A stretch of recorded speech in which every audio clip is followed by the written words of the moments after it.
दुकान पर बैठा मोबाइल में कोई वीडियो देख रहा था। उस वीडियो के बीच एक स्पाई कैमरे का ऐड आया। उस ऐड को वो गौर से देखने लगा। उस ऐड में एक लड़का बता रहा था, अब आप भी रख सकते हैं किसी पर भी नजर, उसे पता भी नहीं चलेगा और आपका काम भी हो जाएगा। ये है हमारा सी कंपनी का स्पाई कैमरा। बस इसे आप कहीं भी छिपा कर रख दें, फिर देखें इसका कमाल। और सबसे बड़ी बात यह है कि ये इतना छोटा है कि ये आसानी से किसी की पकड़ में नहीं आ सकता।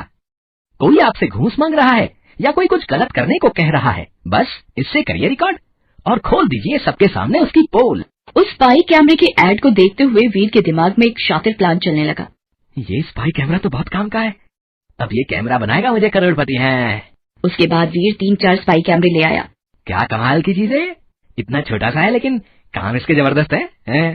उसके बाद वीर ने वो कैमरे अपनी दुकान के चेंजिंग रूम में लगा दिए।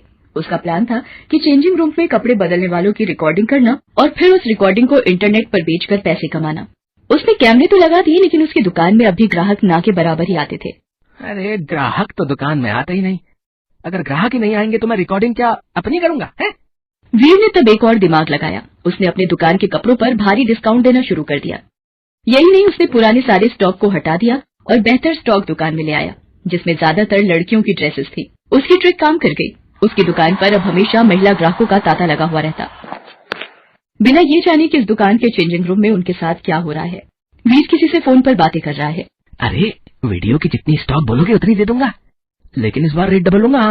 वीर बहुत देर तक वीडियो खरीदने वाले से अपने रेट पर डिस्कस करता रहा और वो मुंह मांगे रेट वसूलने में कामयाब भी हो गया। धीरे धीरे वीर जो चाहता था वो होने लगा। पैसों की बारिश उसके घर होने लगी। उसने शहर के सबसे महंगे इलाके में करोड़ों का घर खरीदा। इम्पोर्टेड गाड़ियां उसके घर की शोभा बढ़ाने लगी। उसने कई स्टाफ भी रख लिए। उन स्टाफ को भी उसने पैसों के बल पर खरीद लिया। वीर की तरक्की देखकर सभी को लगता था कि ये उसके बिजनेस की सफलता का परिणाम है, लेकिन बिजनेस की आड़ में वो बहुत ही गलत धंधा कर रहा था। लेकिन वो कहते हैं ना कि पाप का घड़ा एक दिन भरता ही है। एक दिन उसकी दुकान पर तेजस्विनी, जो इंजीनियरिंग कॉलेज की स्टूडेंट थी, वो कुछ कपड़े खरीदने आई। अरे आप बिल्कुल बेफिक्र रहिए हैं, हमारे यहाँ जो एक बार आता है वो बार बार आता है जी।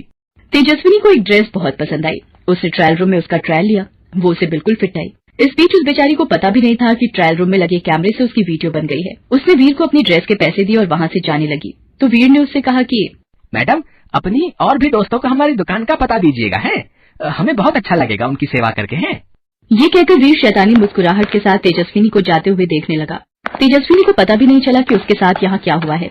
2 दिन बाद उसके कॉलेज की दोस्त सुनीता ने बताया कि इंटरनेट पर उसकी कपड़े बदलने वाली वीडियो वायरल हो रही है।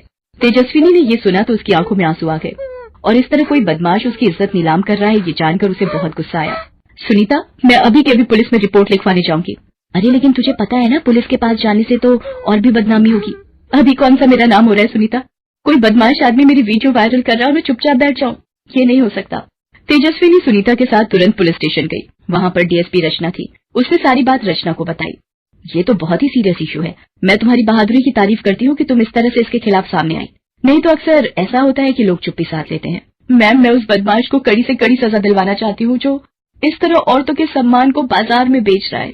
डीएसपी रचना तेजस्विनी के साथ बहुत देर तक उस वीडियो को कई एंगल से देखती रही। फिर उसने तेजस्विनी से पूछा कि क्या तुम फिलहाल कहीं खरीदारी करने गई थी? जी गई तो थी। वहाँ तुम्हें कुछ अजीब तो नहीं लगा था? नहीं मैडम, अजीब तो नहीं लगा था। हाँ, दुकान का मालिक बार बार कह रहा था कि मैं अपनी और भी सहेलियों को लेकर उसकी दुकान पर आऊं, लेकिन ऐसा तो सभी कहते हैं। रचना ने उसकी बात का कोई जवाब नहीं दिया, सिर्फ उससे वीर की दुकान का एड्रेस लिया। फिर सिविल ड्रेस में वहाँ पहुंच गई। उसने वहाँ कपड़े दिखाने को कहा। उसने एक कपड़ा पसंद भी कर लिया और ट्रायल रूम में चली गई। ट्रायल रूम में वो घूर घूर कर कैमरे को खोजने लगी। उसे कैमरा दिख गया।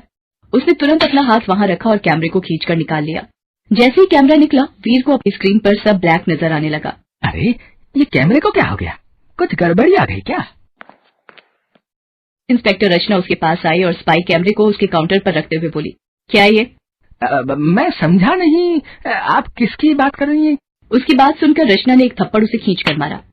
लड़की, तुम्हारा दिमाग खराब है क्या? तुम्हारी हिम्मत कैसे हुई मुझे थप्पड़ मारने की?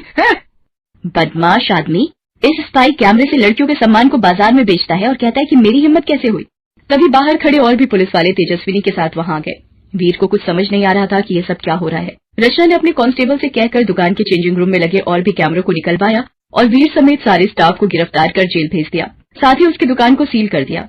बाद में उन सभी को 10 साल के कठोर